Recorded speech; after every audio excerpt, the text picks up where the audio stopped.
Hey, I don't know how I missed this epic event, but yesterday was National Coffee Day, or as I'd like to call it, National Cup of Joe Day. Where does that expression come from? There are a number of theories about this. Some suggest that it dates back to 1914 when U.S. Secretary of the Navy Joseph Daniels banned alcohol on ships, and that made coffee the strongest brew for sailors. It's questionable.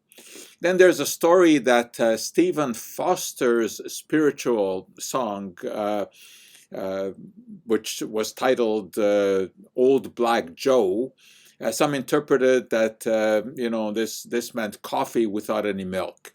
Again, there's not much evidence for that. Interesting kind of an idea, though.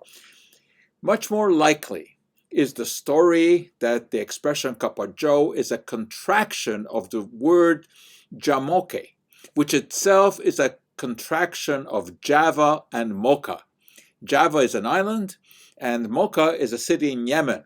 And traditionally, back in the 17th century, this is where a lot of coffee beans were grown. And traders would go from Mocha to Java and mix the beans to produce a flavorful beverage.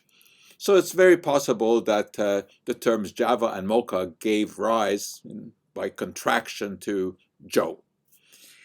In any case, we are now learning that there may be more to coffee than just teasing our taste buds. Virtually every day we learn something more about coffee. And now there are several studies that have linked drinking coffee to a lower risk of depression. In the US, about 300,000 subjects who filled out questionnaires, food frequency questionnaires, documented their intake of coffee. And it turns out that people who drink roughly 3 cups of coffee a day have a lower risk of depression. Another study of some 14,000 university graduates corroborated this idea, again linking about 4 cups of coffee this time to reduced risk of depression. And a very similar study done in Korea of 10,000 people found the same kind of result. Now, of course, we always have to say that food frequency questionnaires are not ideal in terms of getting nutritional information because, of course, you never know whether these are filled out accurately. People may overestimate or underestimate their intake of beverages. But still, here we're talking about a lot of people, so there seems to be something to this antidepressant effect. I mean, after all, we know that coffee does boost our mood. The question is, how?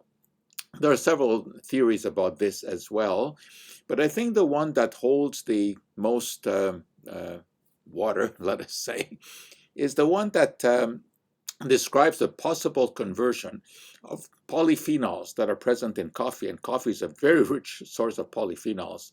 That's a class of antioxidants, which by bacteria in the gut can be converted to a number of compounds, such as the neurotransmitter serotonin.